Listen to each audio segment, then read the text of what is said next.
স্মৃতি হারানো রাইকে পাগল ভাবাটাই এবার সর্বনাশের কারণ হয়ে দাঁড়ালো নীলু এবং কোয়েলের। হ্যাঁ বন্ধুরা, ভিডিওতে লাইক দিয়ে দেখতে থাকুন।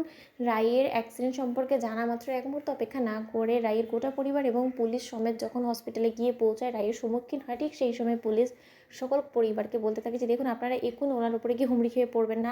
ওনার কাছে কিছু প্রশ্ন আছে, ওনার বয়ান নেওয়ার আছে, আমরা ওনার বয়ান শুনে নিই, তারপরে আপনাদের যা কথা বলার আপনারা বলে নেবেন। অন্যদিকে রাইয়ের সম্পর্কে জানা মাত্রই ডক্টরদের কাছ থেকে অফিসাররা বলতে থাকে যে দেখুন ম্যাডাম, আমরা বেশ করে বুঝতে পারছি যে আপনি সম্পূর্ণরূপে অতীত জীবন সম্পর্কে সব কিছু ভুলে গিয়েছেন, কিন্তু এই গোটা কেসে আমরা তখনই এগোতে পারবো, তখনই আপনার এই অবস্থার জন্য দায়ী অপরাধীদেরকে শাস্তি দিতে পারবো যখন কিনা আপনি ওনাদের বিরুদ্ধে আমাদের কাছে কোনো বয়ান দিবেন। আর আপনি যতক্ষণ পর্যন্ত না সুস্থ হয়ে উঠছেন ততক্ষণ পর্যন্ত এই কেসটা এরকমভাবেই চলবে। আপনি সুস্থ হয়ে ওঠার পর আপনি যা জবানবন্দি দিবেন তার উপরেই নির্ভর করছে ওনাদের কী শাস্তি হবে। কিন্তু আপনি একটা কথা বলুন তো, আপনি অতীত জীবন সম্পর্কে কিছুই কি আদৌ মনে করতে পারছেন না? ঠিক সেই সময় রাই বলে ওঠে যে অফিসার, আমি যখন কোনো কিছু মনেই করতে পারছি না সেদিনের ঘটনা আমার সাথে ঠিক কী কী ঘটেছিল, কারাই বা আমার সাথে সেই ঘটনাটা ঘটিয়েছিল, কারাই বা দায়ী, আমি কিছুই মনে করতে পারছি না। সেখানে শুধু শুধু একজন মানুষকে আটকে রেখে তো কোনো লাভ নেই। তার থেকে বড় কথা, আমি শুনেছি যে একজনের নাকি বাচ্চাও আছে, তো তার বাচ্চাটাকে শুধু শুধু তার মায়ের কাছ থেকে বঞ্চিত করে আমি নিজেকে পাপের ভাগিদার করতে চাই না। আপনি প্লিজ তাদেরকে ছেড়ে দিন। যখন কিনা আমার স্মৃতি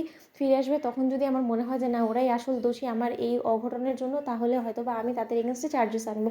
অন্যদিকে রাই চিৎকার করে ওর দিদিভাইকে বলতে থাকে যে দিদিভাই, তুই এই সর্বনাশটা আর করিস না, এরকম সর্বনাশী মেয়েকে আবার খাল কেটে কুমির আনার চেষ্টা করিস না। দিদিভাই, তুই কেন বুঝতে পারছিস না বলতো যে ওর নীলু দিদিভাই একটা সর্বনাশী, ও যখন তখন তোকে মেরে ফেলতে পারে, ও নিজের স্বার্থ ছাড়া কিচ্ছু বুঝে না, ও অন্ধ হয়ে যায় যখন কিনা ওর নিজের স্বার্থের বেলা ওকে নিজের জন্য ভাবতে বলা হয়। তাই আমি তোকে বলে দিচ্ছি যে তুই যদি এই যাত্রায় ওকে বাঁচিয়ে দিস তাহলে হয়তো বা তোর জীবনে আরও বড় একটা আঘাত আনতে পারে। ও যখন তখন তোকে মেরে ফেলবে, আমরা সেই রিস্ক কোনো মতেই বেয়ার করতে পারবো না। অন্যদিকে পুলিশ বলতে থাকে যে দেখুন ম্যাডাম, আপনি যদি সৎ জ্ঞানে তাদের এগেনস্টে সকল চার্জেস উইথড্র করে নিতে চান তাহলে আপনি সেটা নিতেই পারেন, কারণ ওনাদেরকে অ্যারেস্ট করা হয়েছে শুধুমাত্র আপনার কারণে। এখন আপনি যদি তাদের এগেনস্টে সকল কেস উইথড্র করে নিতে চান সেটা আপনি নিলে ঠিক আছে, কিন্তু আপনার উপরে আবার যদি কোনো রকম কোনো হামলা হয় তখন কিন্তু আমরা আর এগিয়ে আসবো না, কারণ আপনি নিজ দায়িত্বে সেই কেসটা উইথড্র করে নেওয়ার সিদ্ধান্ত নিচ্ছেন।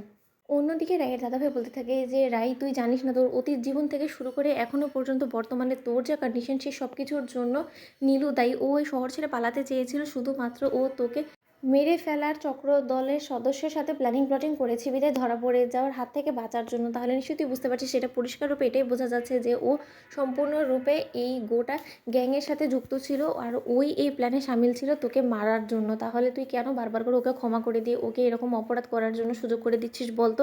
তখন রাইয়ের মা বলতে থাকে যে মা, তুই আমাকে নাই চিনতে পারিস, কিন্তু তা সত্ত্বেও তোকে আমি গুরুজন হিসেবে একটা অনুরোধ করছি, তুই প্লিজ ওকে শাস্তির হাত থেকে বাঁচাস না। তো বন্ধুদের ভিডিওটি ভালো লাগলে লাইক, শেয়ার, সাবস্ক্রাইব করতে ভুলো না।